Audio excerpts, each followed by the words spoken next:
Hello, everyone. Good morning. Welcome to Regional Research Dissemination Webinar, Disability Inclusion and Accessibility in Indonesia's Public Transport, Study of Mass Rapid Transit Jakarta and Jakarta-Bandung High-speed Railway. I am Hanifa Zamadinata. I will be your MC for today's webinar. Before we start, I would like to inform that this webinar is available in two languages, which are English and Chinese language. As we have provided the simultaneous translator for both languages, you could choose the language once you have joined the Zoom meeting. Please click Interpretation feature below, which is located in the bottom right on your screen, and choose the language that you want to hear, which are English or Chinese language. Please make sure that you have updated the Zoom application before you choose the language. This webinar will present our research with the same title with the webinar, which could be accessed through the bit.ly accessibility report THC. The link will also be in the live chat.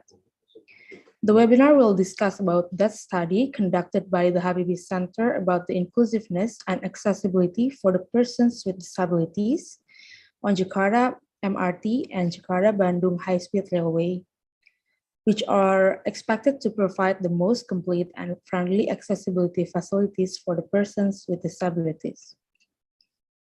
First of all, let me begin with giving the floor to the Habibie Center's Executive Director, Mr. Muhammad Hassan Ansori. To Mr. Ansori, please give your opening speech. Thank you, Hanifa.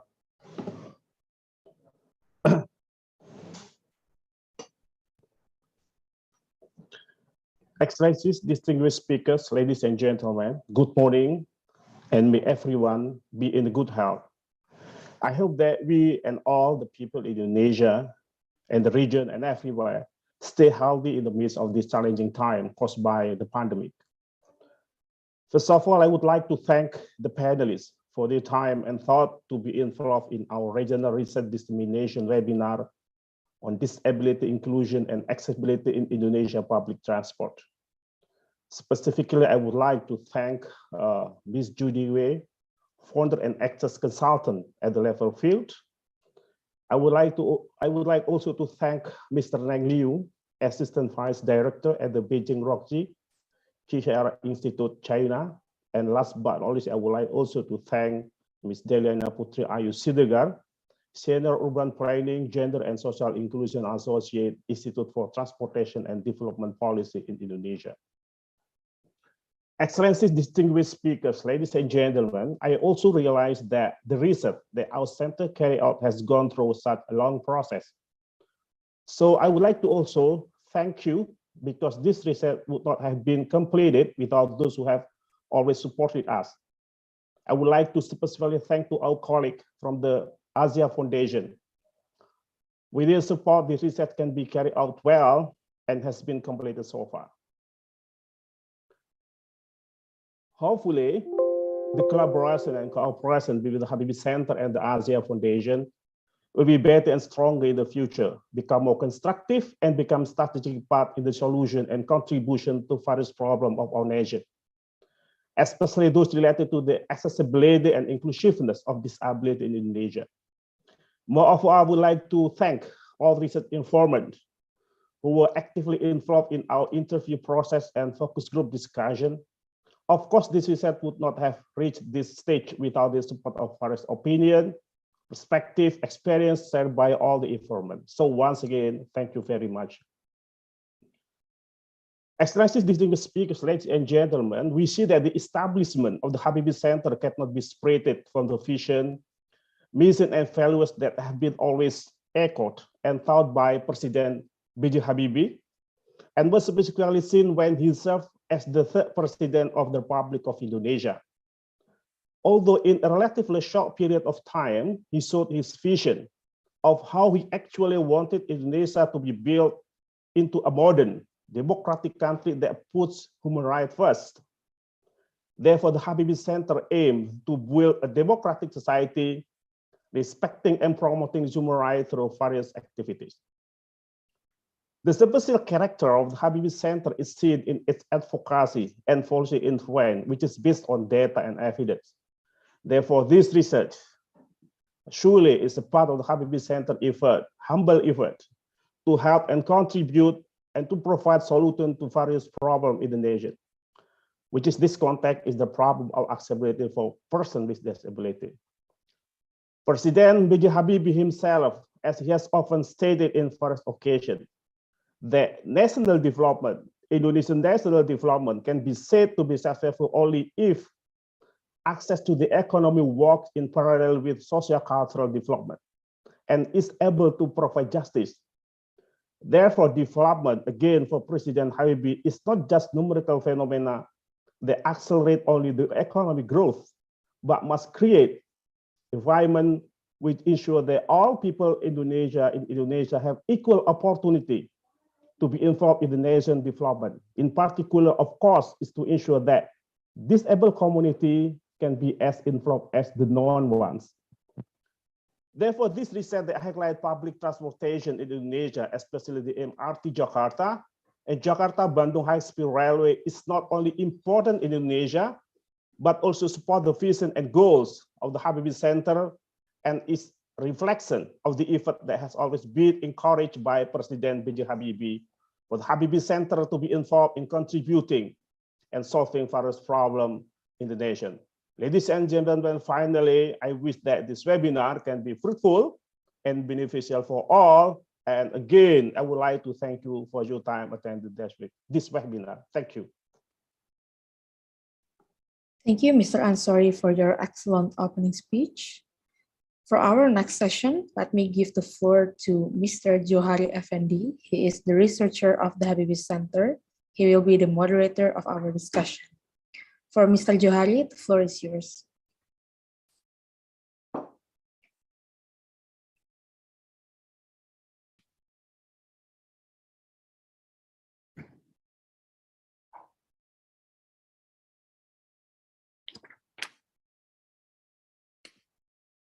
Thank you. Hello, everyone, and welcome to today's webinar. So I'm a Johari, so I will be a moderator in this webinar.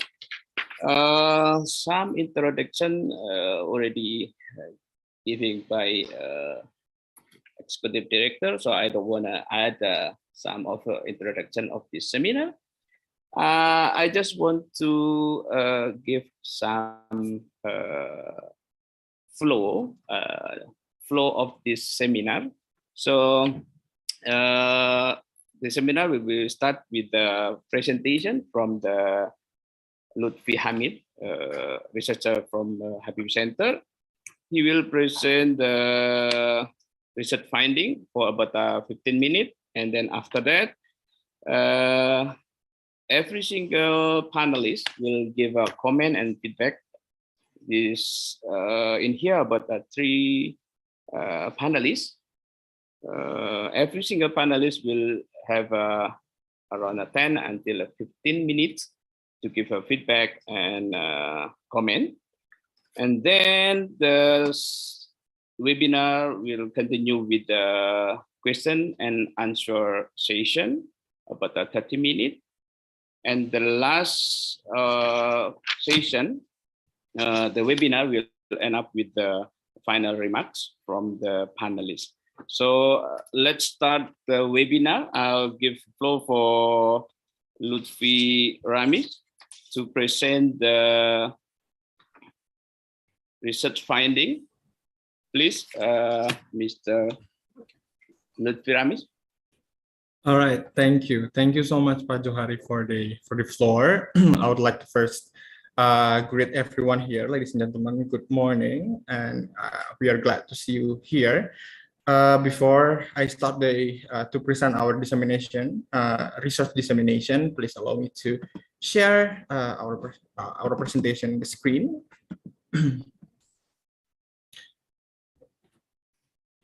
Yeah, hopefully hopefully it comes up to the screen already. All right. Thank you so much. Thank you so much once more for your time, for the attention, and a little bit insight about the research that we have done, the Habibie Center have done, is that this research took a pretty long time actually to actually sharpen the views, the perspective, and all. And during the research, during the research itself, we used a qualitative approach, and we involved around more or less around 25 informants in the interview and during the focus group discussion. And before I get into the findings, I would like to give a bit of information about the objects of our study that are MRT, Mass Rapid Transit Jakarta, and Jakarta-Bandung High-speed Railway. As for the MRT Jakarta, the construction of the first phase of the transportation modes began on October 2013, and the first phase operation started in March 2019. And now we are in Jakarta is building its second phase of the MRT, and it's currently undergoing the construction phase as for the second phase of the MRT Jakarta. And a little bit of facts: MRT Jakarta carried more than 24 million passengers in 2019, right before the COVID pandemics. And during the pandemics in 2020. The number decreased to only 9.9 million, and it's now hopefully it started to regain their number of passenger as the pandemic starts to loosen up and the policy starts to loosen up as well. And as for the perspective of the construction and the investment. During the Mass Rapid Transit Jakarta construction, either it's in the first phase or currently in the second phase, there are two loan mechanisms for Japan International Cooperation Agency to the government of Indonesia with a total of 17 contracts. These contracts have been and will be awarded during the first and the second stage of MRT Jakarta construction. And as for the Jakarta-Bandung High-speed Railway, the construction of Jakarta-Bandung High-speed Railway is currently undergoing the construction stage, and PT KCIC Jakarta-Bandung or KCIC Jakarta-Bandung Company, together with the consortium of state-owned enterprises, Pilar Sinergi BUMN Indonesia, carry out the development of the high-speed railway construction. While China Development Bank provides about 70% of the funding, while the rest come from the bond issuance and other possible loan scheme. The construction stretches about 142 kilometers, with the station constructed in 4 important spots. The first one is Halim, East Jakarta, and the second one is Karawang in Purwakarta Regency in West Java, and Walini in West Bandung, and also in Tegaluar area in Bandung. And we actually highlighted for a few important aspects. The first one is legal framework, that how actually the inclusivity for person disabilities is guaranteed within the legal system in Indonesia. 1945 Constitution and the ratification of United Nations Convention on the Right of People with Disabilities, and the law number 8, 2016, concerning persons with disabilities are 3 most important legal elements that construct the protection towards inclusivity for persons with disabilities in a broad perspective. And as we know that we highlight 2 important articles within the Indonesian Constitution, 1945 Constitution, especially in Article 28 and 20I, which it guarantees the rights for persons with disability towards specific areas such as inclusivity and also rights to many things in Indonesia, such as rights to participation and all. And also we want to highlight a few things in regards to specific area of inclusivity for the accessibility for persons with disability and transportation, and also in railway transportation, such as the regulation of the Minister of Transportation, regulation of Minister of Public Works and Public Housing, and few other things that specifically will be mentioned later during the presentation. Based on our research, we found there are specific spots that we want to highlight during the dissemination itself, whether the policies provide robust legal enforcement mechanism, or whether it's entail robust sanction, or is it relevant to the dynamics in Indonesia, especially with the development of the maintaining rights for persons with disability in Indonesia, especially for railway transport. And the most interesting one is the concession in public transportation for persons with disability. We noticed that law on persons with disabilities contains sanction for persons who hinder the rights of the person with disabilities towards their accessibility. However, it regulates only administrative sanctions for companies or for the institution that prevents or do not provide the facilities for the persons with disabilities or for their employee with disabilities. We see that this would become potential barrier or issues if the companies or the institution is owned by the government, as the administrative sanction could harm the flow of the investment and could provide a rather a bad image to the company for the investors, for the potential investors. Therefore, we see that the regulation should entail robust monitoring system and monitoring process to prevent sanctions that would be given to specific area, to prevent them to violate the access for persons with disabilities within their premises, within their building, and all. And whether what is the policies entailing robust sanction, we see that as the policies, those three important policies, the 1945 Constitution, UNCRPD ratification, and also the law on persons with disability itself, needs a regulation, sub-regulation that would set the technicalities on how this rights should be maintained and should be upheld. How would the regulation be? How would the standards for the facilities for persons with disability should be?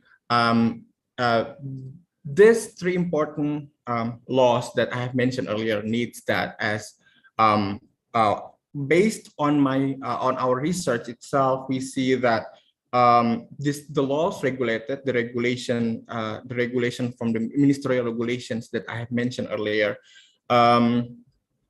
regulated much of them, regulated only the technicalities that is more looking like appeal rather than an obligation that entails punishment. So we cannot see a robust sanction as the effect, as the impact of the violations regulated within the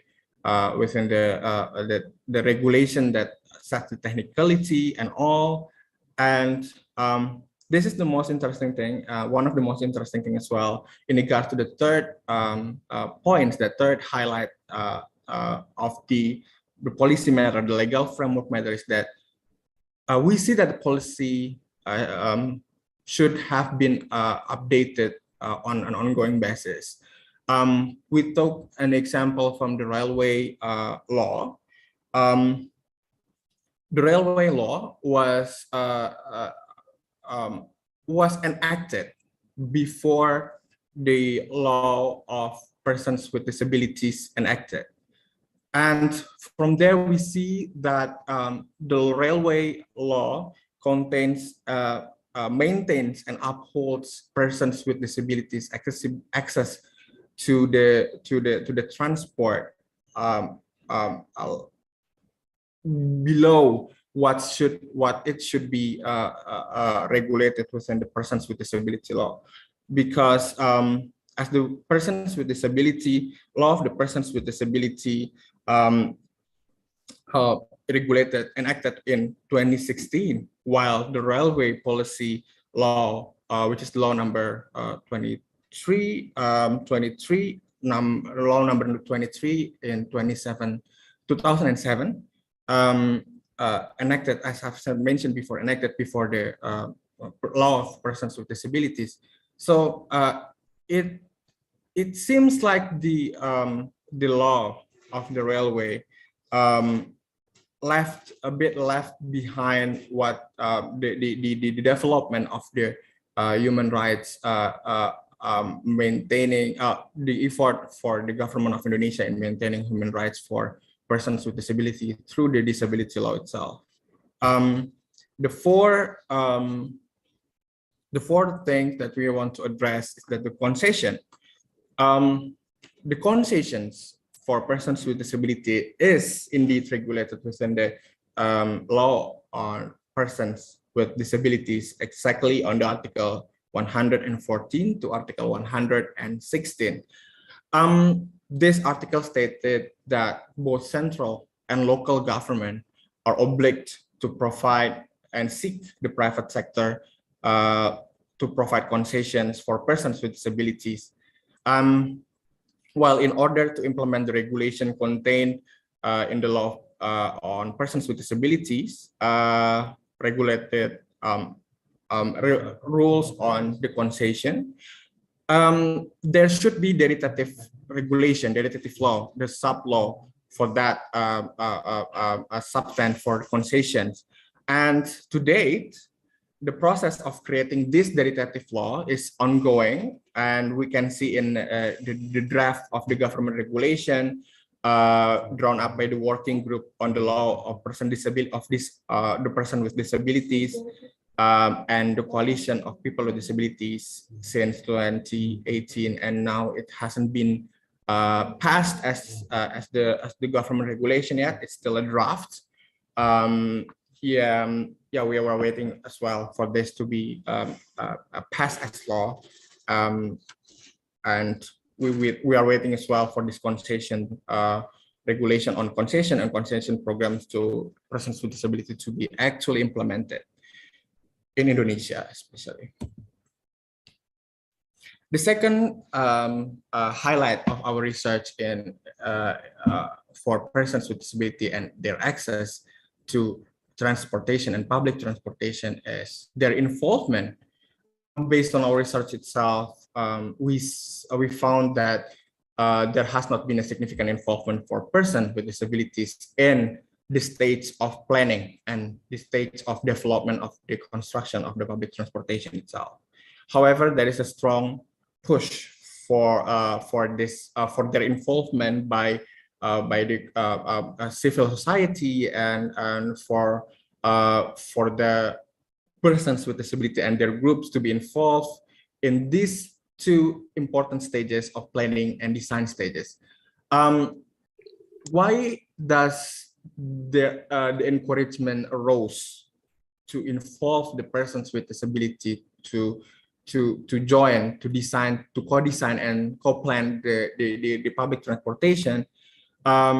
It is based on the principle of inclusiveness of development, respect of human rights for persons with disabilities, and various strategic factors, including proportionality, effectiveness, and efficiency of development.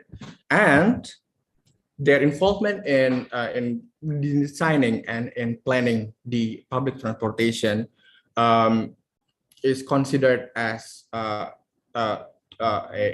key for a proportional development for public transportation. Besides, they have persons with disabilities and groups have understanding high-speed railway involve the persons with disabilities and the groups of persons with disability in this stage of design and planning stage.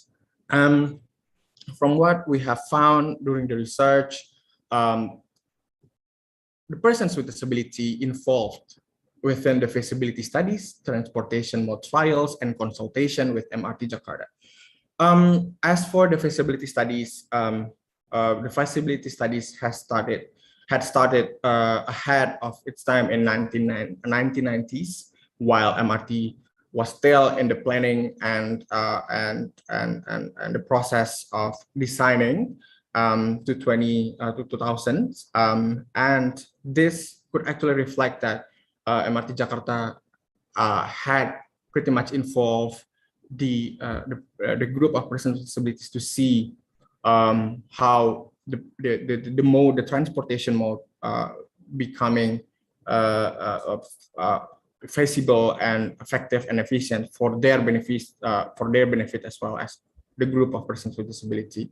While during the construction, the development stage, the representative of persons with disabilities represented by particular groups participated in the trial stage of the MRT Jakarta facilities and infrastructure in 2018, right before the operation starts.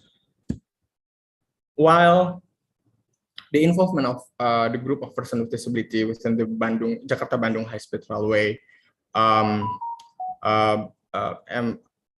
we found that we couldn't see the involvement yet, which is rooted from the Jakarta-Bandung High-speed Railway. Right now is under the construction stage, and this also mentioned by the representative of KCIC Jakarta-Bandung company representation during the interview stage. And similar to MRT Jakarta, both of the transport modes using design and build from the country where their investors originated from, Jakarta-Bandung High-speed Railway, using the design and build. The train is using the design and build from China, while the MRT Jakarta used the design and build from Japan for their first phase.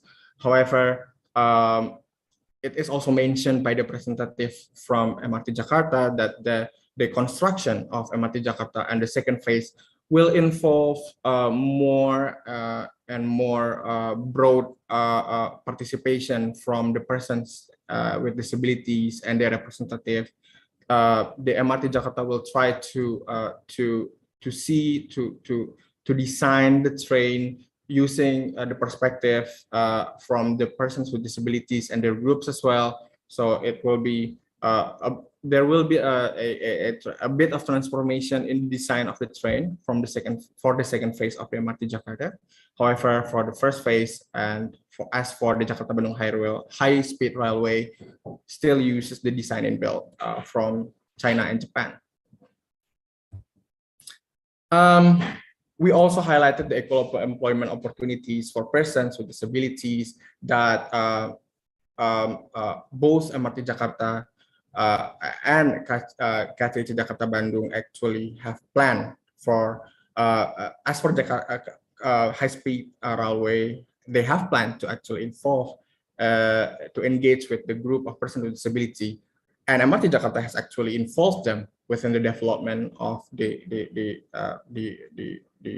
development of the transportation modes. However, we see that there is a significant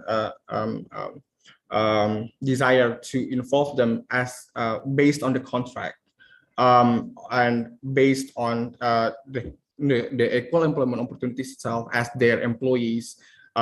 We see that it could not, the involvement of persons with disability could not only based by particular time limit participation and engagement, but persons with disabilities should be involved in an ongoing basis and continuous basis based on the contract that should be provided to them. We also the next highlight is the facilities for the accessibilities for persons with disabilities in both transport modes of MRT Jakarta and high-speed railway. We see that MRT Jakarta provided facilities for persons with disability in a proper manner, according to the regulations that is mentioned on the presentation, such as regulation Minister of Public Works, Transportation, and also I've mentioned earlier that their guidelines also based on the law of the investors come from, in this case, Japan. As for facilities for Jakarta-Bandung High-speed Railway, as I've mentioned earlier, that they use the design and build design from China, and the train itself will be produced by Kingdo Locomotive and Rolling Stock, and the design is similar to those that are in operation in China. As for the other form of accessibility for persons with disability, we see that concessions for persons with disability have not been implemented in most of public transportation in Indonesia. It mainly rooted from the regulation that is still on draft and on the development stage. However, we also see that there is independent implementation of concession by other transportation modes in Indonesia, such as Kereta Api Indonesia's intercity trains and bus operator of Transjakarta. And yeah, based on the impact from the foreign investment to the provision of facilities for accessibility for persons with disability, we see that the design standard of the facilities for persons with disabilities on both MRT Jakarta and Jakarta-Bandung High-speed Railway, based on the guidelines, the guidelines from Japan or China, which they are the investor for the main investors for the development of the transportation modes. So we see that there is an impact from the investment to the provision of the facilities for persons with disabilities within the development of the train, of the design of the train, and etc. To finalize our dissemination, we also provide recommendation for the government, for the public transportation service provider, and for the civil society. But we want to highlight that for the general recommendation for whole of the party stakeholders in Indonesia is that we see the importance of collaboration between the development of public transportation and how they could actually guarantee the right for accessibility for persons with disability. We believe that it is equally important determinant in the success of providing the facilities for public with disabilities. We see that the collaboration must be established and enhanced between the government and public transportation service provider, especially in the designing stage and the development stage. And also we see that public transportation service provider could collaborate with civil society in the form of consultation, public hearings, and the assessment of the facilities of persons with disabilities in the development, and when the transportation mode is in operation stage.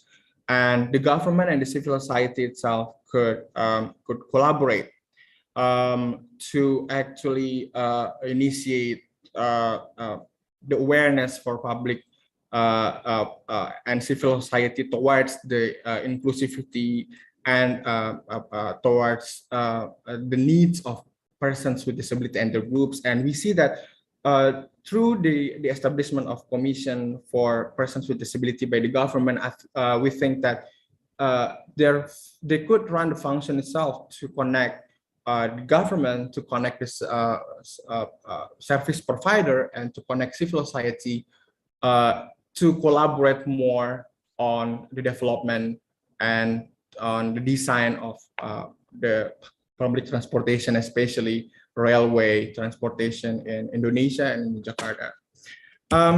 We think that's it from our side, and I look forward to the discussion, to the question, and to the feedback by the fellow panelists. Thank you.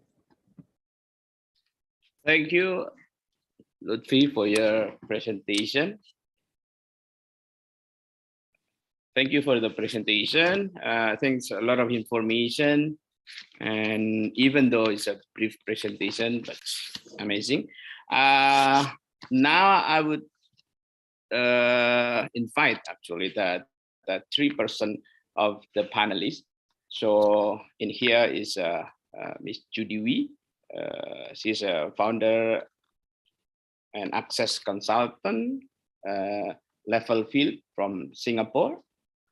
Second panelist is Neng Liu. Mr. Neng Liu is Assistant Vice Director, Beijing Rongji CSR Institute. And the third panelist is Deliani Putri Ayu Siregar.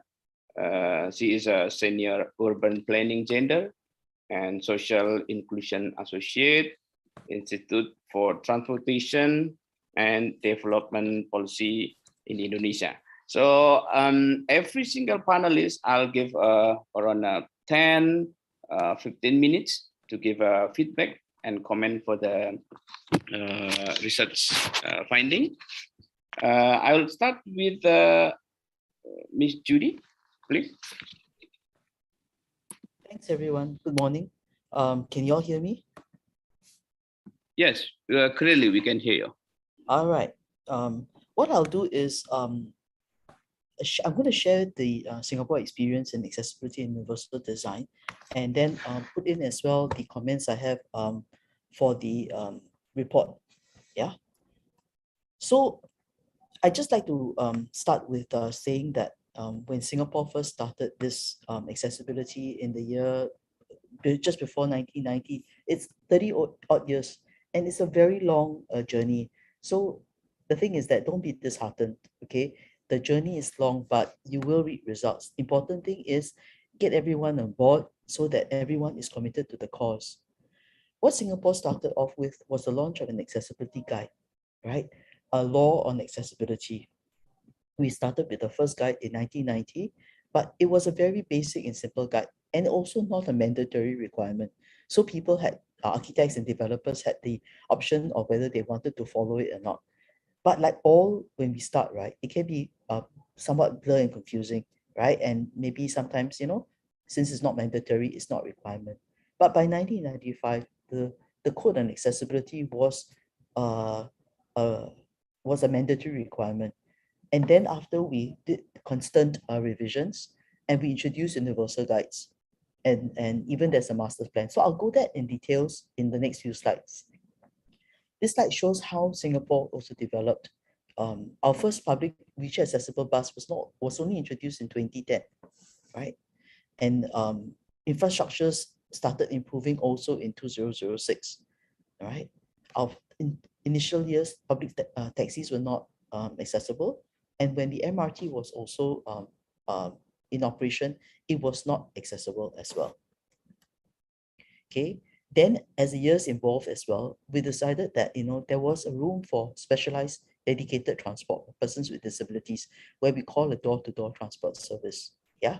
And eventually now we have the likes of Grabs and private hire vehicles. Okay.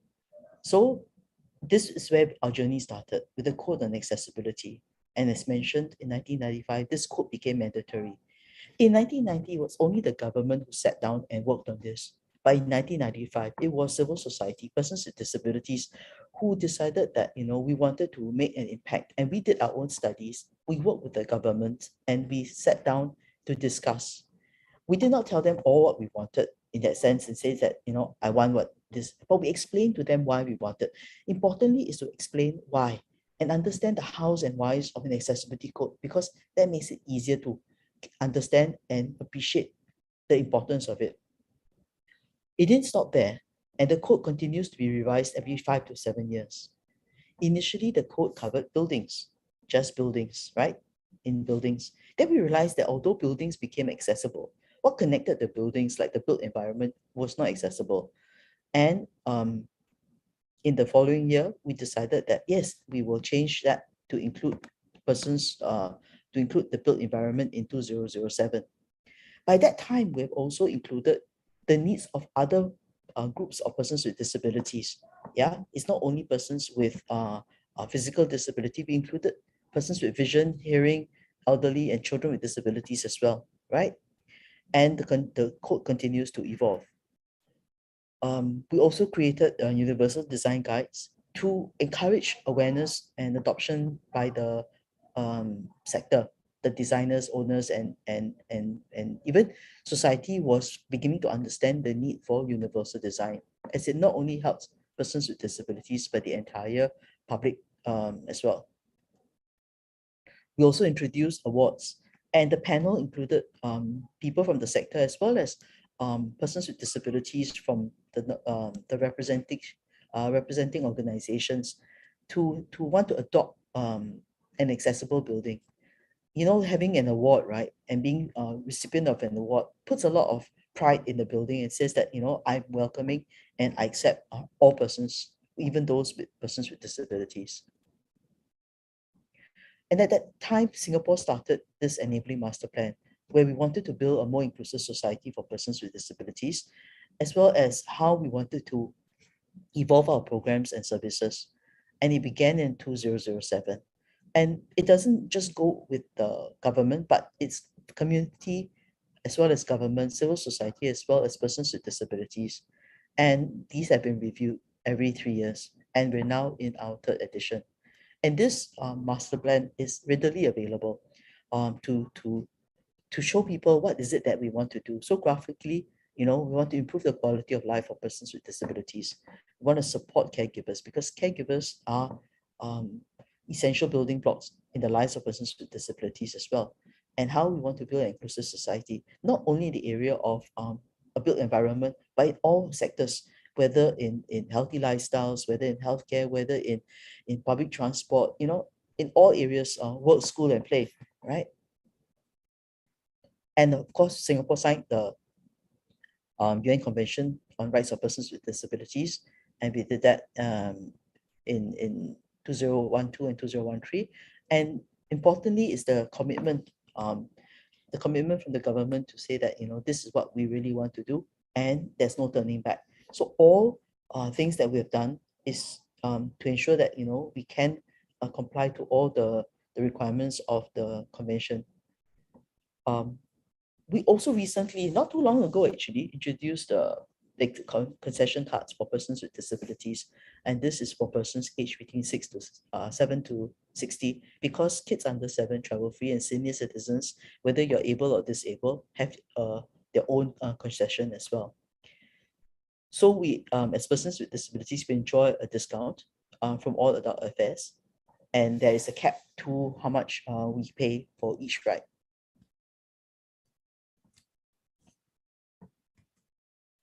Okay, I'm going to show you quickly some pictures of accessible transport that we have in Singapore. Our first accessible bus was introduced in 2006, and last year, end of last year, Singapore announced that we have the entire fleet of buses are wheelchair friendly, meaning to say, there's no need to identify which bus is accessible. And we started this 17 years ago. The reason is because it takes time for buses to be changed. But what happened was that back then in 2006, right, we decided that when we change buses, we will not bring in non-accessible buses. Going forward, all buses will be accessible. Okay, and there is a ramp, a manual ramp to be deployed. In the sitting space, the person sits with the back facing the driver, right? And there are buttons to push if you are alighting, and it comes with a different sound so that the bus captain will know that yes, this is where the person wants to alight. So this is how you board, and the ramp incline is not so steep because our walkways are at a specific height of 175 mm. Yeah. So our old bus stops were also not accessible, and when work was being done to bring all buses to be made accessible, work was done to make sure that even the walkways and the seats and the space is all connected, and even high seats with grab bars were also introduced. We have moved on to having apps so that a person can plan their journeys as well. Well, Singapore wasn't all that great in the early years. We had obstructions. You see trees, bollards, steps, okay, without handrails. So we know what is it like. We also had things like, you put a crossing, but there are curbs, so they were not connected, and you had steps that blocked everyone's path. Okay, people had to carry their prams. Ramps were very steep. Lampposts were everywhere. And there were a lot of incorrect applications of accessibility, and that will happen, right? It takes a bit more understanding and training to get persons to be aware of how to build accessibility correct. We still face incorrect applications of tactile indicators, but it is important to keep on advising, teaching, and learning, and getting persons with disabilities involved in every sector along the way as well. So now there are raised crossings where there's no need to go up and down curb ramps. The cars climb instead. And these will not be for main roads, right? These are for smaller roads where the traffic speed is lesser. You have sheltered walkways, wider footpath, right? You have tactile indicators at crossings, okay, and they're quite level. Visual as well as audio signaling for traffic light crossing. Okay, and very importantly is when there are traffic light crossing people, traffic will stop. Yeah, traffic will stop. Okay, and these are some before and after, where before there was no ramp, and after the ramp has been installed here, right? And how before there were no curb cuts, and how it becomes flat and level, right? Making it easy for everybody. So I continue on with our railway system. Opened in 1987, it was not built for persons with disabilities, and therefore there were no accessible facilities.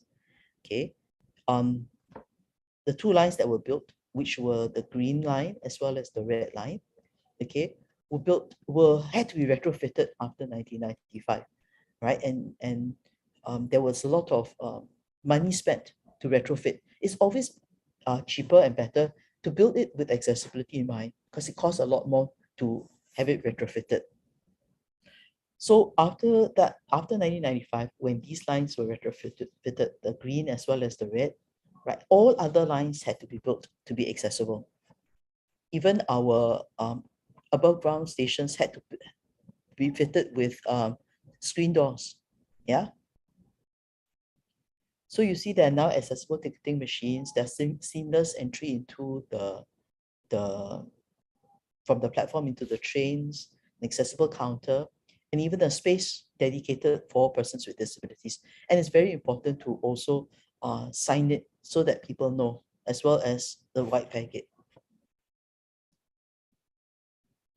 So this is how it looks in the exterior. There are, because of flood and we know that, how floods can be, right? All our MRT stations above are built at least 1.5 meters above ground level.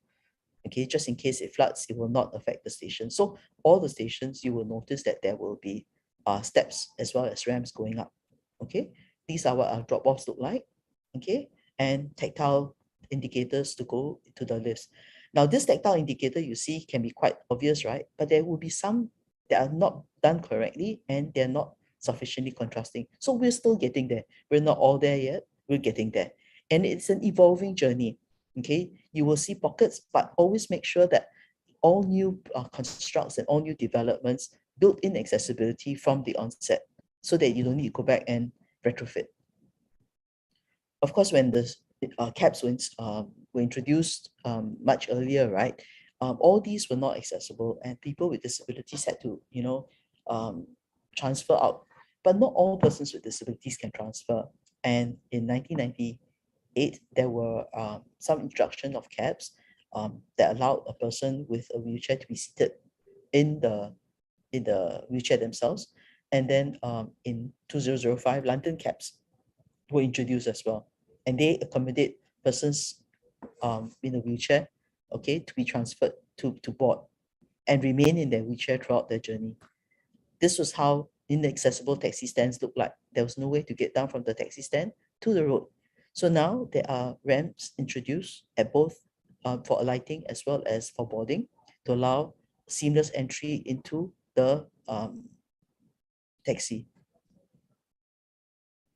What is very important to note that there is a space for non-profit organizations to run a transport service. So the Handicapped Welfare Association runs a fleet of transport. And even though our public transport system has become accessible over time, they have not stopped. In fact, their fleet has grown, right? And they also fill up the gaps of persons who cannot use public transport or who have no means to do so. Yeah. Yes, you hold on a minute. Okay. Eventually, also, we looked at private hires. Okay, and they have been introduced and they are actually expanding. Even though there are non-profit organizations that run the service, public hire vehicles also have grown. We have seen many of these sprouting around in Singapore over the years. Okay. So it's going to be a long journey, like I say, okay, but with passion, heart, and soul, we can all achieve this. And I look forward to visiting Jakarta and Indonesia and see that, it's an accessible country. Since other countries have already started on the journey, it is good to learn and gather insights. Come and visit Singapore, and I'll be happy to bring you around. All right. Accessibility promotes inclusion of everyone in the community, whether you're a person with disability. You can go to school, you can go to work, and more importantly, you can play and you can be part of community life. Very important as well, increases tourism, right? And in turn, it helps build the economy of this society. And in turn, also, it improves the lives of the local communities. Even with an accessible transport service, there will be persons with more severe disabilities or where the public transport network does not reach, the need for specialized door-to-door transport network as well. It has come a long way to where we are today, but what's important is not to let up, not to give up and says we're not getting anywhere, right? We took 30 over years to get where we are today, and I would encourage you to continue this. Very important to get laws and regulations in place and followed and to become mandatory requirements. These are important, and also to include persons with disabilities in conversations, in guidelines, and for both parties to learn from each other, right? So that it's important. To share a story, when we first started the accessibility journey, persons with vision impairment and persons on wheelchairs couldn't agree on whether or not curb cuts were important. But we said that without the ramps, persons on wheelchair and those on prams will not be able to access the walkways. But the blind and the vision impaired says, but if you do that, then we don't know that we've come to the end of the curb and we're walking on the road. So we agreed to compromise and introduce the tactile indicators so that both parties enjoy. So when asked, are the tactile indicators very uncomfortable for wheelchair users? We said it's okay, because without them, the blind would walk into the street, and that will be even more dangerous. So everyone puts in some inconvenience, but on the whole, everyone benefits. So it's important. And while we took this journey, right, the initial take-up rate of accessible transport is going to be low. Why? Because there's a lack of end-to-end connectivity. You go to one area, it might not connect to the other side. But as accessibility expands and is integrated to cover the entire journey, right, so that persons can leave their homes, use the public infrastructure, reach their destination, take the public transport, and reach their destination, and all this will eventually be linked. So it will be sad to say that, oh, I made something accessible, but not many people are using it. Don't be alarmed because of the initial low take-up rate, because persons with disabilities or even the elderly may be fearful to say that, what if I go there and then it's not connected, right? But you will see, as the connection improves, so will the take-up rate, right? So I would say, don't be disheartened and continue the accessibility journey. It is a long journey, but a very fruitful and rewarding journey. And if ever anyone wants to come to Singapore to see the accessibility facilities, do let me know and I can show you around. Thank you so much. Thank you so much, Judy. A lot of information, and I read in here the key point is a takes time, a long journey, and advice, teaching, and learning is continue. That's I think the important thing from the Judy say on here. But before you leave from this webinar, I know you have a lot of I'm so appointment. sorry. Yes, Maybe I will pose the one question. Of course, this question is not only for Judy, but for another panelist also, related with the law actually. So from the presentation, from the research finding, there is some classic issues that related with law. So what is the solution when the law is, I think, already enough? This is not only in Indonesia, but another country also say, law related with accessibility for disabled already done, but lose in law enforcement or no punishment like that. So I need your comment or maybe sharing about the issues related with the law is enough, but no punishment and no law enforcement kind of thing. Judy, please. Okay. It is probably a problem that everyone also faces. When we first started, right? When the law became a mandatory requirement, it started first as a guideline, and in 1995 it became a mandatory requirement. But as everyone, they try and says, it's there, but I don't need to follow, right? Yeah, so they try, but because in Singapore, right, we haven't actually meted any sentence to anybody. So initial years was, yes, you did not do it correct. Let me teach you. Let me guide you. Let me show you how it can be done. But next time, don't do again. And next time you do again, then you cannot something lah. Okay. But initially it's training. So the Building and Construction Authority also put in a lot of seminars, a lot of trainings, and even now I will go to the Building and Construction Authority and lecture, and help them to understand, put them in the shoes of persons with disabilities to get them to better appreciate the differences. And we don't say that, oh, just because it's the law, right, we'll just fine you. But it's important for you to go back and change. So initial years, right, where people very strangely will put the toilet bowl right in the center of the toilet, because it looks aesthetically correct, right? Although the size was correct, but they felt that, so weird. Why does some person put the toilet bowl right to the side? Might as well put it in the center. But then when you put it in the center, there's no turning space. There is no way you can reach a grab bar. But they didn't understand. To them, it looks good. Maybe must work. you know. But eventually over time, they learned. And we did not allow people to continue making the same mistakes over and over again. Yeah.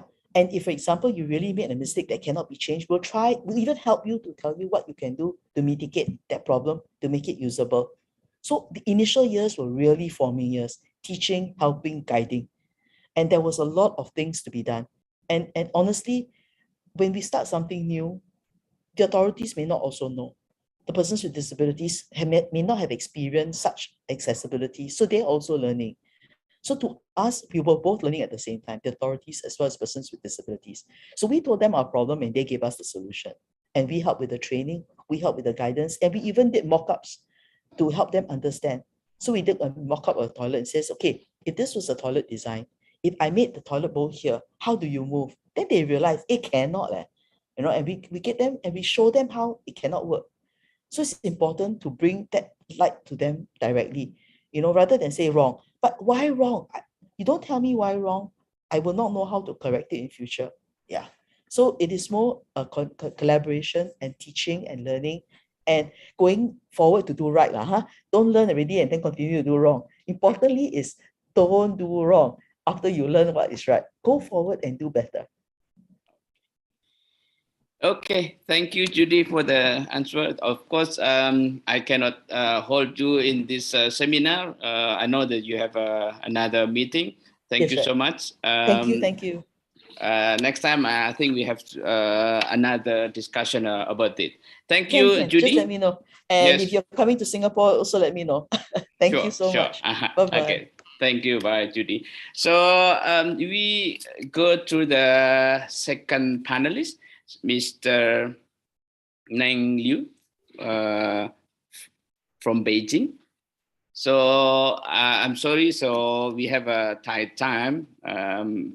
Same, I will give you about 10 and 15 minutes to give a comment and feedback for the research finding.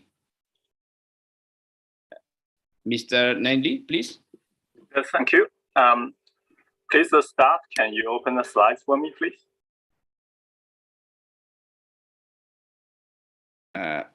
Wait a minute. So you can open, you can operate your presentation by yourself, or we need to assist you? Oh, okay, thank you. Okay, so thank you. Okay. Okay, thank you, dear host, Ms. Johari, and fellow experts and friends. Today, I will be introduce China's railway transportation facilities for the disabled and the vulnerable groups, like their concepts, their principles, and also their design standards and building standards, and also the service standards, and to see the hardware and software, how they follow their standards and to be built to be functional for the disabled and vulnerable groups. Next page, please.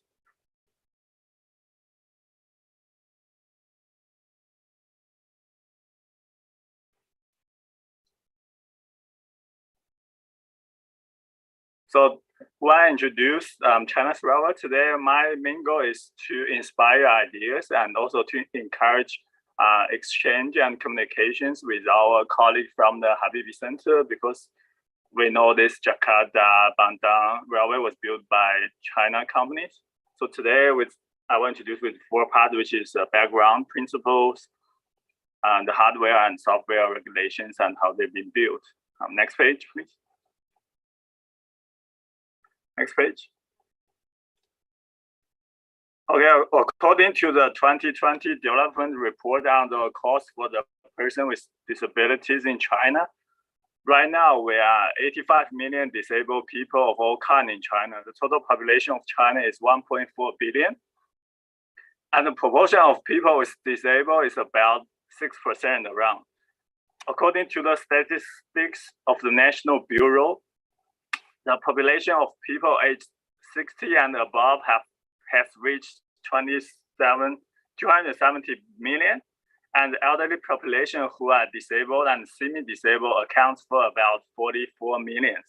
So in total, the population needs a barrier-free environment to account for more than 35% of the total populations in China. And additional to disabled persons, vulnerable groups also includes elderly, young children, pregnant women, etc.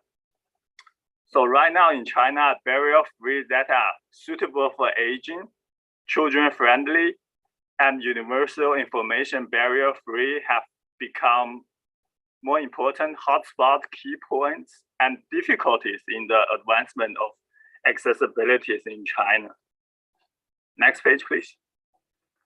Next page. Now, the Chinese government, the Chinese national government also regulates requirements.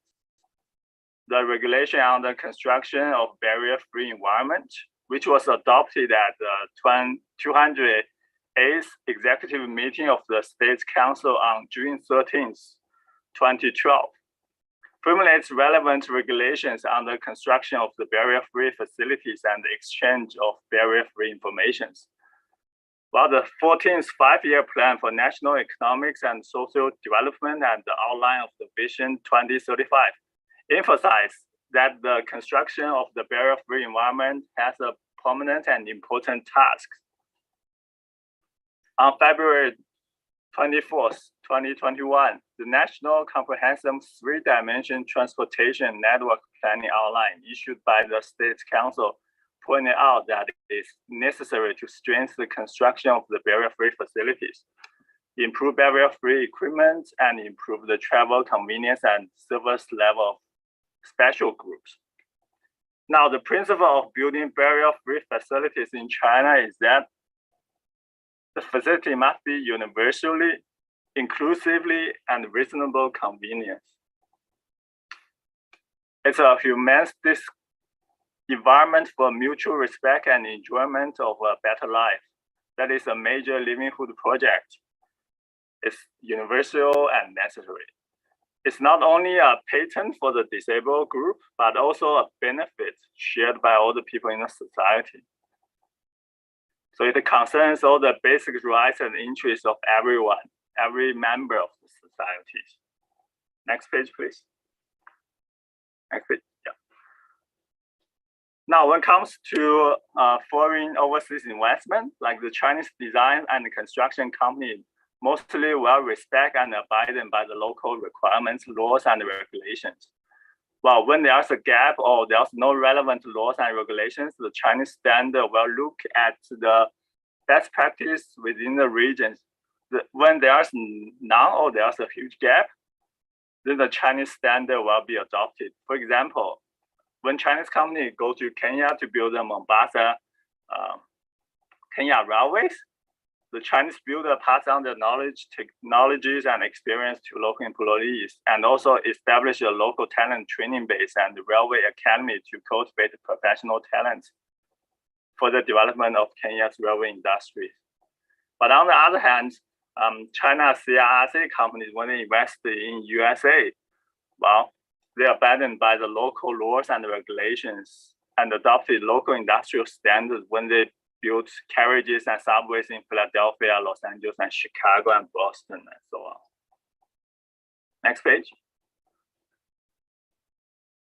Well, when it comes to national standards, there were a few are very important. The most important here is code for the design of railway passenger stations, which is held down 2018. This is an industrial standard which implemented from the September 1st, 2018.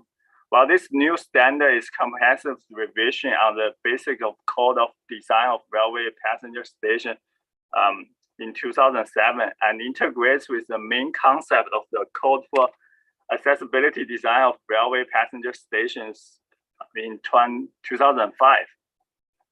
The revision of the standard earnestly implements the national development concept of innovation, coordination, greenness, openness, and sharing. Taking into account the needs of railway transportation, comprehensive transportation system, and construction and urban development. It's try to strive to pursue the organic combination of transportation architecture, the requirements of the time and the regional environment. On the basis of improving the mean building design content of the passenger stations, regulations such as overall like station designs, green building designs, underground station design, space, environment, and so on. Well, the concept is more systematic and comprehensive, and is suitable for the design of new and reconstruction railway passenger stations. On April 1st, 2020, which is just past few days ago, the General Code for Accessibility in Building and Municipal Engineering came into effect and put forward the mandatory requirements for the constructions, operations, and maintenance of barrier-free facilities for municipal and construction projects newly built, renovated, and expanded in various places. Well, for the first time, this code classified barrier-free facilities in national standard and into 3 categories, which I will mention later on, which is passenger facilities, service facilities, including sanitary facilities, and information exchange facilities, and makes provisions for every facility in each category.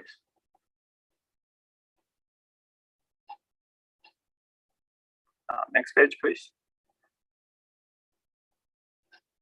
Now, for the software, when it comes to software in 2020, the Ministry of Industry and Information Technology and the China Disabled Persons Federation formulated the guiding opinions on promoting information accessibility. Well, why is that? Because right now we are in the e-commerce, and we feel that lots of people are left out with the beneficial of the electronic services, especially with the elderly. So the guiding opinions adhere to the people-centered development philosophy. The guiding, sorry. So you can see from here, like, we have the official ticketing softwares for the train station companies, and you can just stay at home just from your fingertips, and also internet banking.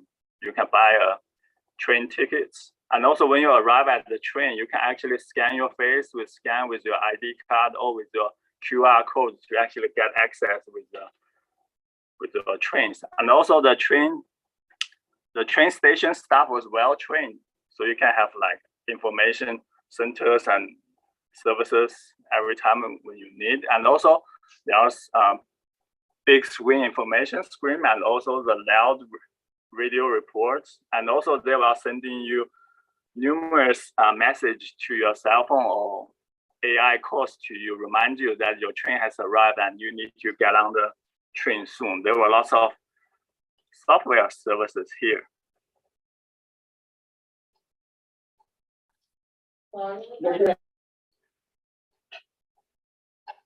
Next page, please. Now, in terms of services, this come into the collaboration of different departments such as Ministry of Transport, Ministry of Housing and Urban Rural Development, State Railway Administration, Civil Aviation Administration, State Post Bureau, China Disabled Persons Federation, and National Working Committee on Aging. Also jointly launched the implementation opinions on further strengthening and improving travel services for the elderly and disabled in 2018. Now, there were a few main points, that is improving the quality of travel service, that to set up priority barrier-free ticketing purchase windows, dedicated waiting areas, and green channels to provide politely and friendly services. Set up servicing signs for the elderly and disabled in conspicuous positions. Encourage and adoption of special personnel to accompany and the whole process. Making reservation of customized services and also allow relatives to pick up the drop-off stations. If necessary to fulfill, consider of the barrier-free connection and transfer of different modes of transportations, and doing a good job of supporting point-to-point services. Also, it requires to build a travel information service system. Like I just mentioned, providing voice and electronic station announcement services. Also, the by design, identifications, configuration of the systems, hubs, vehicle facilities, communication system for the disabled. Now in China, most people use WeChat, Weibo, mobile app. So it also promotes the application of innovation of methods such as this electronic method and convenience hotlines, reserve services going on.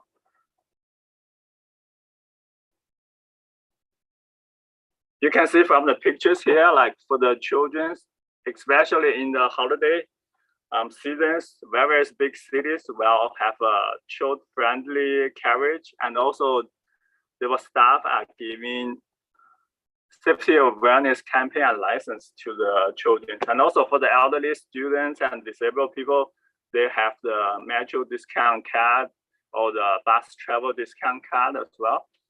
And also the most importantly, when the staff is not enough, there are always volunteers to help disabled and vulnerable groups. Yeah.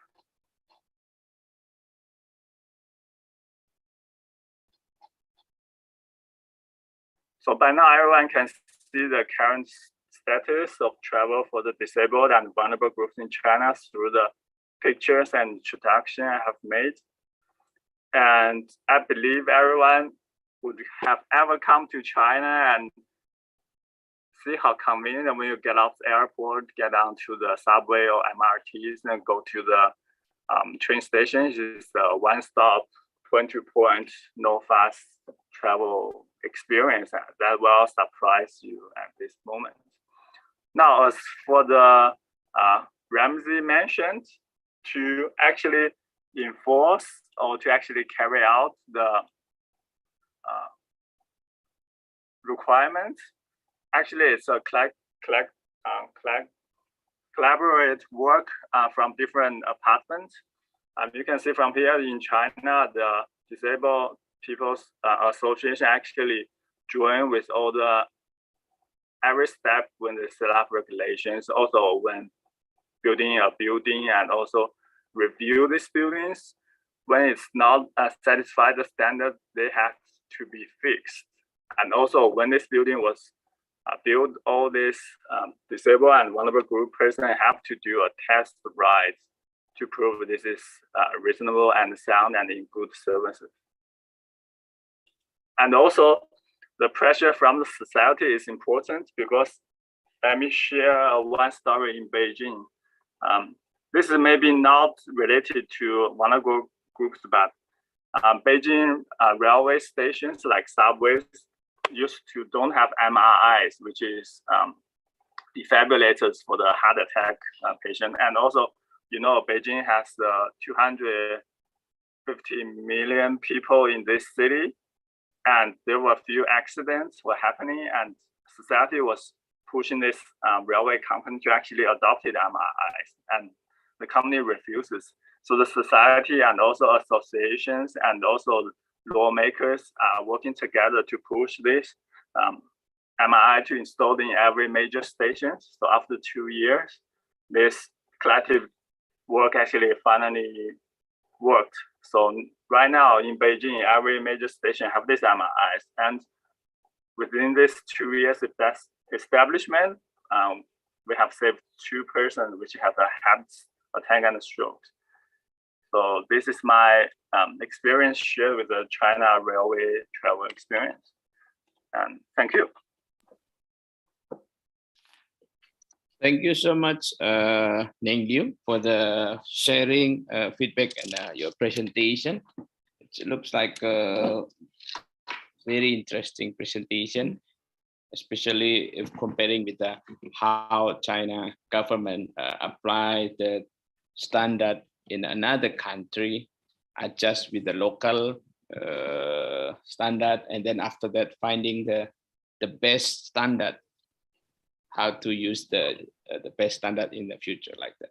I think it's going to be great. We will collaborate this issue after this. Thank you, and I will give another comment and feedback from Miss Deliani Putri Ayu Siregar, please. About 10 or 15 minutes, please. Thank you, Pak Johari. I will start to share my screen, and if there is any kind of like technical issues, please let me know, Pak, because I don't think that I have stable connection at this time. But however, I will try to present my best. Yeah, so actually, but talking about the study they already disseminated or explained before, we really appreciate actually talking about how then the rail-based transportation should improve their accessibility and should pay more attention on inclusive aspects. So it might also result in a very seamless mobility for people with disabilities or other vulnerable groups. And by doing that, actually, we also appreciate that this study already developed very well since our last participation in the last FGD. And we've seen like so many regulations, laws has been inputted to the study and considered in the study. But however, we also want to notice and highlight that to give the best public services for the people with disabilities and other vulnerable groups is a very important and should be delivered by the cities and also the national government, since it's also mandated in our law number 8/2016 for people with disabilities, which also want to be highlight that these people, these groups, these vulnerable groups should be also served by a very well and high quality of public transport system. And we also understand there are so many regulations in our national level produced by the ministries that already produce number of national guidelines, but however, they do not follow up by the very decent regulation or even the standard or even the guideline in a local or city level. So it can be done by the operators or even the agencies in the city level. So it can also still result in many challenges and also obstacles that should be faced by the vulnerable groups or people with disabilities.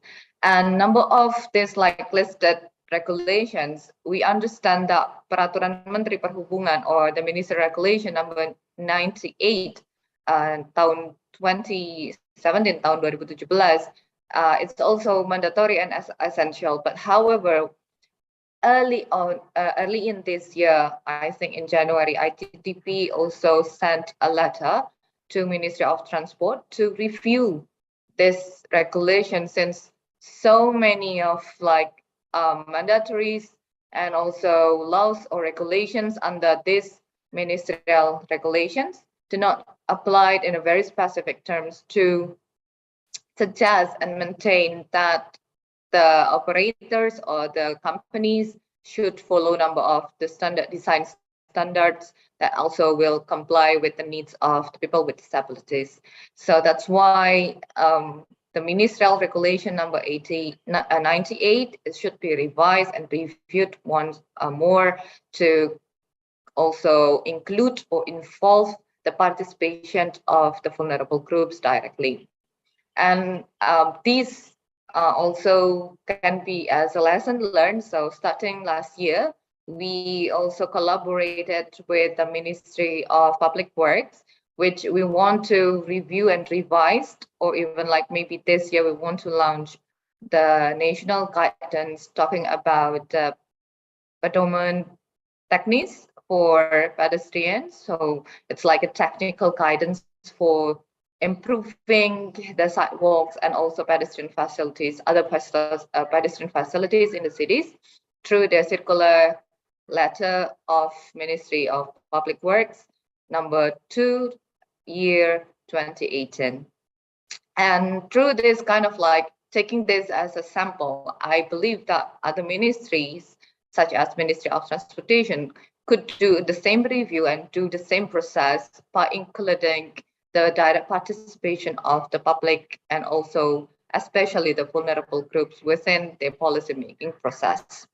But however, as the essentials and also lessons learned from our process, so ITTP also work with other of the cities and also work together with the national governments. We understand there are a number of like lessons so that we can learn together. So there are at least 4 points. The first one talking about the direct and continuous participations of the vulnerable groups. And it is very essential since like they are not only should be invited as the convener or even like to, to conduct the public hearing session, but they can also be an expert within the talks. As the study also mentioned, and we really agree with that because of it cannot be represented by other non-disabled people because of we believe that people with disabilities, they are also the experts of what they really want to express by themselves, and they can understand well how then the city should behave or improve that will match their needs. And because of it's not only talking about the direct, but it's also talking about the continuous participations. We also see the importance of making the people with disabilities and other vulnerable groups as the experts and also hire them as a professional. So in every project should include, let's say 2 or 3 or 4 based on the characteristic or types of disabilities and put them as an expert in every steps, in every kind of like phase in the delivery process. So maybe in the planning, in the design process, until the monitoring and evaluation process. And number 2, which we also learned, is the national guidance is also the necessary things, but it should be followed and also aligned with the new context and perspective and inclusivity. These kind of things we can figure out a lot, but because of number of our laws and regulations are outdated, and it's not only following a very old terminology perspective, which also put the cars or the other private vehicles as the priority. So number of national guidance is necessary to be reviewed and also look for to be aligned with the new context, new perspective, to putting more sense of putting the priority for the people with disabilities or even like for the other vulnerable groups such as women, children, elderly. And we understand that this kind of like national guidance should be followed by the local regulations. So dissemination and adoption by the cities into like, let's say for the minimum service standards or even the minimum operational standards by the cities or the operator should be done immediately once the national guidance is there.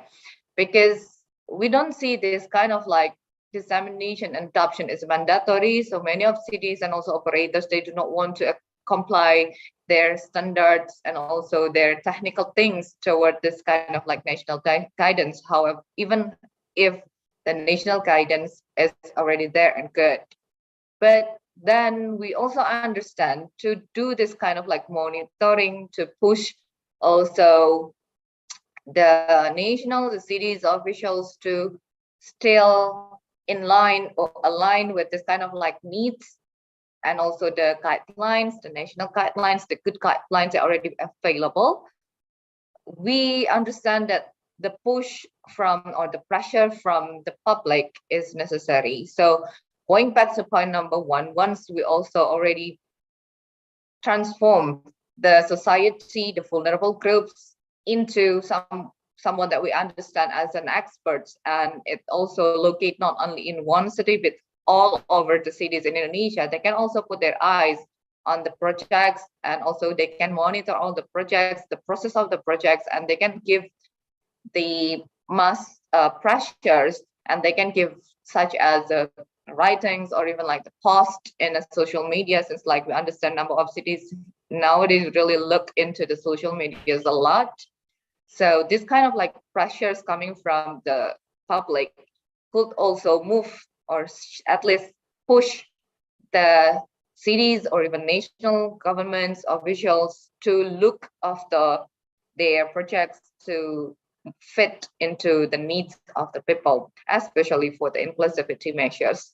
And then the last things, but talking about how we try to create our stations, our rail-based transport system into a very, very inclusive transport system, or even like into a very barrier-free environment, we need to understand that it's not only talking about the stations itself or the trains itself, the cars itself, but it should be connected with other kind of like facilities, especially for walking and cycling, since we understand that first and last miles is very important to fill the gaps, because maybe most of the rail-based transportation will not cover door-to-door mobility, but they will need something to transfer people from their houses into the stations. Then they can really enjoy the stations and up to the service that offered by the rail-based system. So, however, first and last mile is very important. And once again, it needs a very, very high commitment coming from the cities or the local government to also apply this kind of like guidance and universal designs guidance into their infrastructures. And talking about what we've learned so far and how then we can turn into those 4 points, we understand in 2020, ITDP worked together with GAUN. We try to understand about how then the people with disabilities want in terms of when we want to create inclusive mobility within the cities. So in 2020, during the FGDs, we then agree on 10 points as a consensus, which not only talking all about the infrastructure or the physical improvements that are needed, but also talking more about everything. So first last mile is the first thing that they want to ensure, because of they believe that to walk, to move or to transfer coming from their houses to the stations is really, really important. Once they are not available in a very good condition, then they will not also achieve or reach any other available public transits.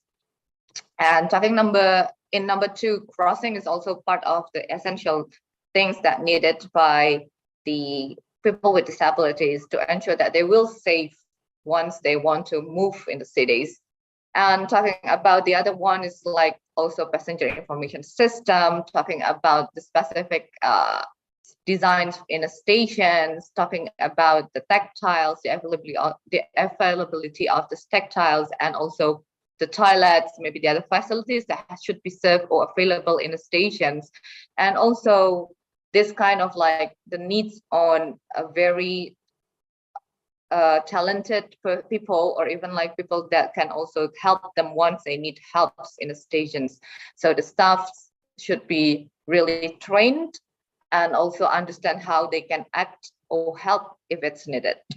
It's also talking about the communication, because of, as mentioned in the study as well, the way of communication of each type of disabilities will be different.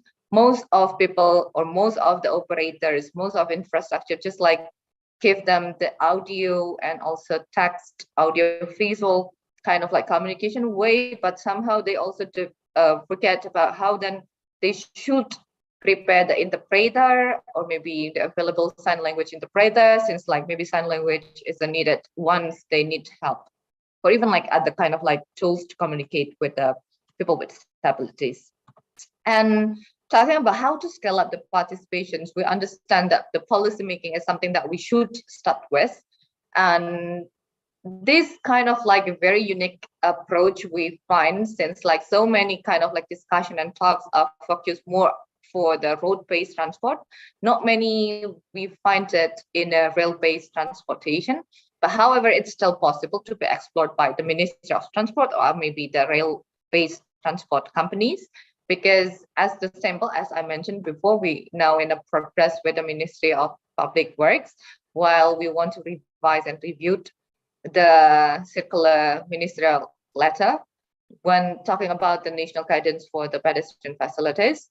And at this moment, we really open for public participations. We not only open with the public during the socialization or dissemination of the policy makings, but the process, but also we invite GAUN and women and other kind of like representative to work together with Ministry of Public Works to revise and also to arrange the new concept, new structures that should be delivered in the public. And then at this time, up to the May 13, we open a platform for any publics that can access it to give comments and also criticize or even have any inputs and have any additional photos to be aided later in a national guidance. So this kind of like approach and process can be also replicated and also adopted in terms of how then we want to review and revise the other ministerial regulation or even the law regulations. It's like really things that ministerial or even like the government should think of, because of they may do the public hearing once the regulations are set, but they do not think that, oh, to put or involve these kind of like participation since in the beginning, even when they can criticize at the very beginning what kind of things that should be revised. And we think that this kind of like process is possible to be done and should be explored by the Ministry of Transport as well. And another sample to scale up the participation in plan and design. This is also another sample that we've done in Bandung and also Medan, talking about the road-based transportation, while we want to develop this kind of like very specific routes or even like design for the buses. We ask them up to from the size and then the streets that can be passed, and also talking about how we should put the seat configurations. And maybe it could be also done in a rail-based transportations when they want to design the cars for the whole train, so they can understand how to put, where to put the wheelchairs, for example, or even like where to put the audios, the passenger information system, because we also ask them about how then is it like clear enough to see, is it like very easy to understand how to navigate or something like that. And I think it's also can be a good lessons or sample to be copied or replicated in rail-based companies. And also talking about the monitoring system, we've tried it a lot in a number of our projects related to how we want to understand, is it like our services already inclusive enough? So in 2021, last year in December, we conducted inclusive walking tour. We invite most of the vulnerable groups in the cities, but also non-disabilities people can also join us, women, children, and also other kind of like men. They also can test our public transits and also the sidewalks and also the crossings inside of the cities to understand, is it like the mobility is inclusive and also can be accessed well by the people with disabilities. So based on this kind of like testing, based on the journeys together, we understand that the participants can score the given infrastructures such as the sidewalk and crossing, Jakarta services, MRT Jakarta services, and also commuter line services. And the highest score also gained by the MRT Jakarta. But however, there are a number of like notes and also homework that should be done by MRT Jakarta. But then throwing or passing this kind of like process, we can understand that it's also possible to be done. I mean, to create, to participate, to invite more participations coming from the vulnerable groups, such as the people with disabilities, to be an expert, not only when we want to plan and design, when we want to create a good policy that might apply and fit their needs, but also when we already create or improve our or deliver maybe our services. So this kind of like monitoring process can be also done with the scoring template or scoring board that they can fill easily, that can they access easily, and then we can understand well about what kind of like things that still needed to be improved or what things that are already good and we should maintain. So very specific scoring tables can be provided, but also, yeah, once again, it's still possible to be done to monitor and to understand about the delivery services. And I think that's all that I can share at this time. Another discussion for the talks, I think, can be benefits us. Thank you.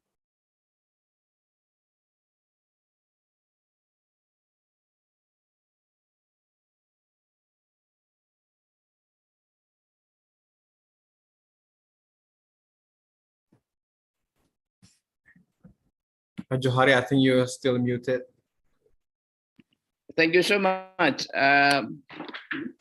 Eliani Siregar for the comprehensive presentation. A lot of information in your presentation and also feedback for us. One thing that I write down here is issues of disability, inclusion, and accessibility in public transportation is not only problem or issues for the disabled person, but the issues for everybody. And then involvement of the disabled person, direct and continue participation in the process, how to make a better inclusion and accessibility in public transportation is very important. Thank you so much for the Mr. Neng Liu and Deliani Siregar for the feedback and comment. I think I have one question for both of you, especially the question related with I already posed to Judy when the law is enough but loose in law enforcement and punishment. I need maybe a comment or sharing from Mr. Neng Liu and also Deliani about what the solution if the law or regulation is enough but loose in law enforcement.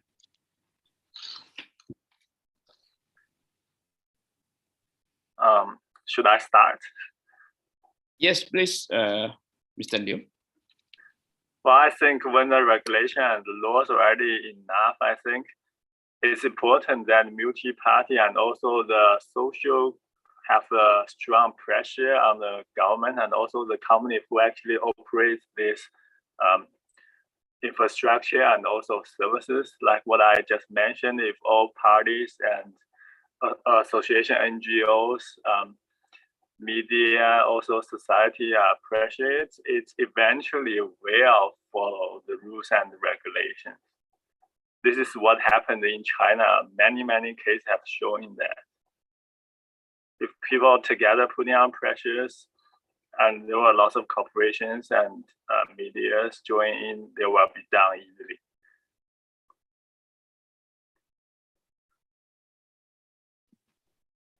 Thank you for Mr. Neng Liu. Ms. Deliana, do you have any comment or sharing about that issues? So actually, yeah, maybe just like the other comments coming from Mr. Neng Liu, since like it's very important to not only invite the participation for the vulnerable group in a public hearing only, since like we understand when they enable to react to respond all the processes, I think they can also activate the public. So that's why maybe they can also activate the public pressure that will also activate the social media pressure or even like the media press. So this kind of like things also can be developed later on, maybe time by time, but however, it will also help us to ensure that all these kind of like laws and also other available guidance can be applied and implemented. So the monitoring process and put them as an expert to watch, to see, to report if there is any kind of like things that do not apply well. So this kind of like really necessary. But however, the first step that can be done is also to make them enabled to react, to understand, and also to push to create the opinions and make it as a public opinions. Thank you so much for the sharing and answer. So now we are actually in the end of the webinar. So before we close the webinar, I would like to ask Mr. Neng Liu and also Mr. Deliani to give kind of like final remarks, maybe for 1 minute or 2 minutes. Please, Mr. Deliani first, and then after that, Ms. Liu. Mr. Liu, please. So as the results, I think it's very important to emphasize that the direct and continuous participation cannot be replaced or represented by the other groups. So it should be coming from their perspectives itself. I mean, like if this context, we are talking about the vulnerable groups, yeah, the vulnerable groups should be the experts on this field. And the other part is the national government can act with making the very good national guidance or policies, but however, it should be followed up by the local governments act. So it should be followed with the local regulations or even like plans, and made them this kind of like a process of collaboration or participatory planning process should be addressed as a mandatory.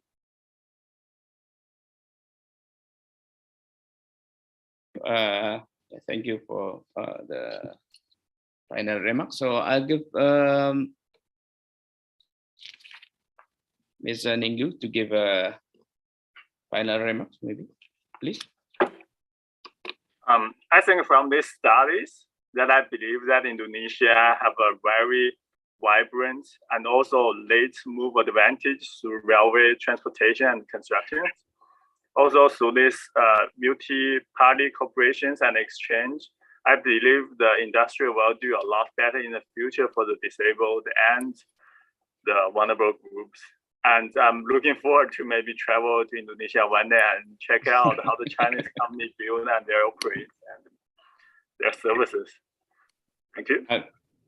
Okay, thank you, Mr. Nenglu. I'm sorry for the panelists. I got the message from the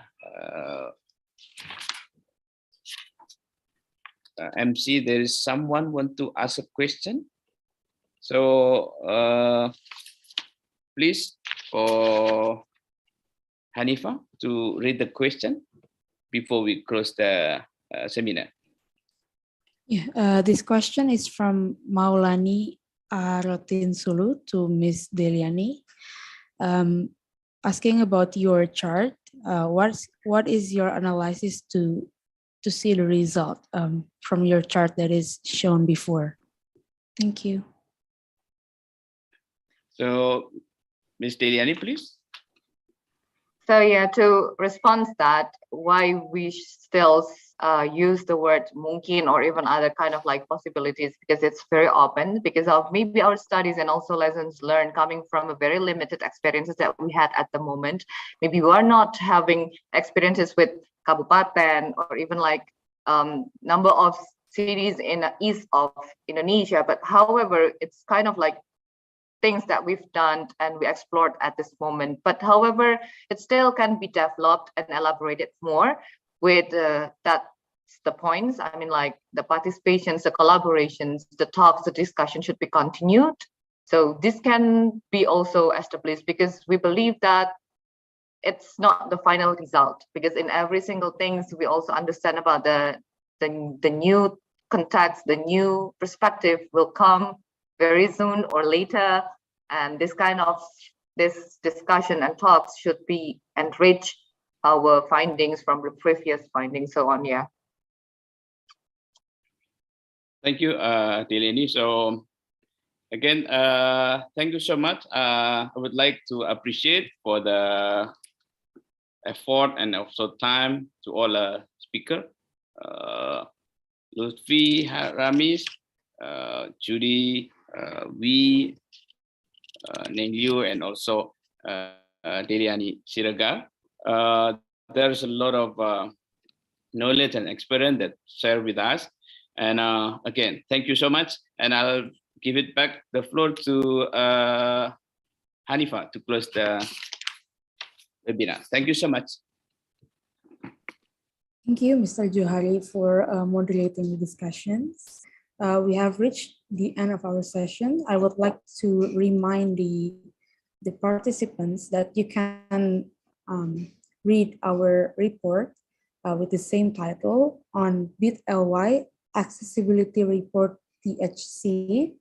It could be also found on our social media. at Habibie Center. Please follow our social media accounts to be updated to our events and research. And for those of you who have not registered to this webinar, please register to the link in the poster so you can receive the video and the speakers materials after the webinar ended. That is all from me. On behalf of the Habibie Center, I would like to say thank you to all of the stakeholders involved. That's it. Thank you. Stay healthy and safe. Bye-bye. Thank you. Thank you, guys. Thank you. Thank you so much.